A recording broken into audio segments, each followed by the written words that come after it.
My next guest is the most listened to woman on American radio. 9 million listeners follow her advice and love inspiring words and music. Recently, she took a break to deal with a heartbreaking loss in her own life.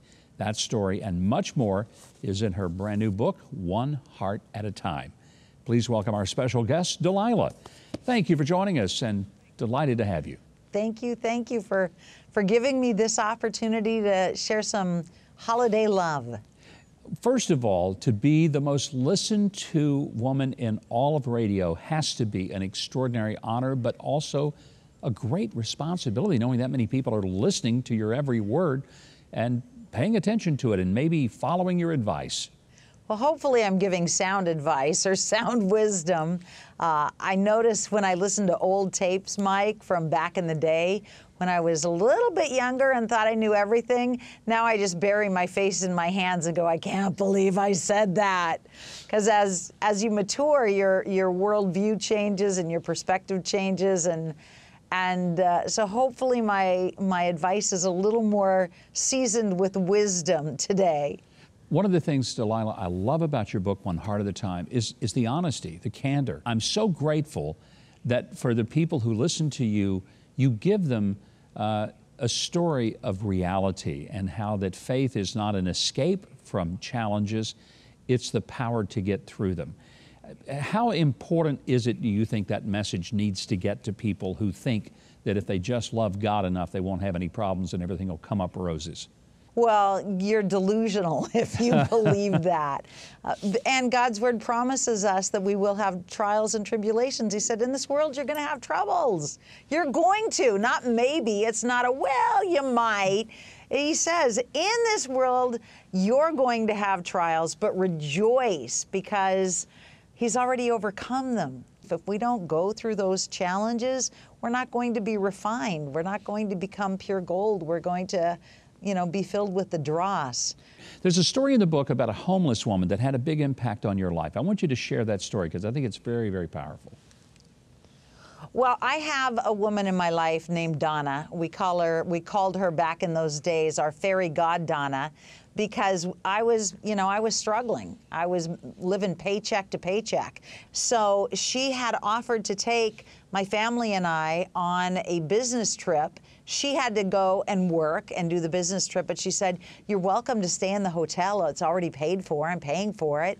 And there's a pool there. So we went to Inner Harbor, and we were walking across this patch of grass, and there was a beautiful woman sitting on the sidewalk in the hot sun, and she was holding up a sign, and I'm looking at her, and she doesn't appear to be high. She doesn't appear to be, out of her mind. And so I sat down next to her, and I wanted to know how you got here. What's the story? How does a beautiful, intelligent, articulate, because she was a very articulate woman, end up holding a sign saying my kids are living in a box? And so she went and got her kids, and I invited them back to Donna's hotel room, not thinking, this really isn't appropriate to bring a homeless family to a hotel room that my friend is renting. But through that conversation and through that friendship, I came to realize I didn't really know anything about homelessness, so I learned a lot that day, and it inspired me to start Point Hope. And you've touched people, you've had a great impact. But it all starts with radio and your ability to communicate. And you're known, Delilah, for your capacity to have an empathy for the people who listen to you and the people you talk to. Where did that empathy come from? When I was a little girl, we lived on a farm, and I would bring home every wounded animal, every stray bird. We went fishing one day, and my brother and I caught a bunch of perch and bluegill, little fish. Oh, yeah.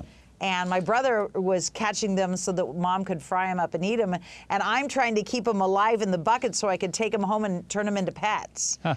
And so that's the way God made me. And when I got older, it was people that I wanted to bless and to help. And so the hardest thing for me is learning when helping is hurting, because I became very codependent, and I would try to rescue people.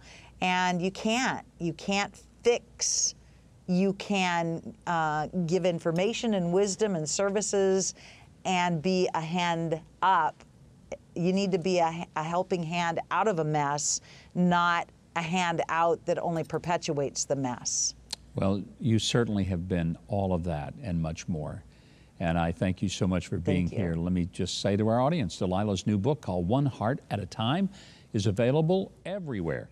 And also, for more information on Delilah's radio show, her podcast, the blog, and much more, go to Delilah.com. It's right there on your screen, Delilah.com. And you can follow her on Twitter at Radio Delilah.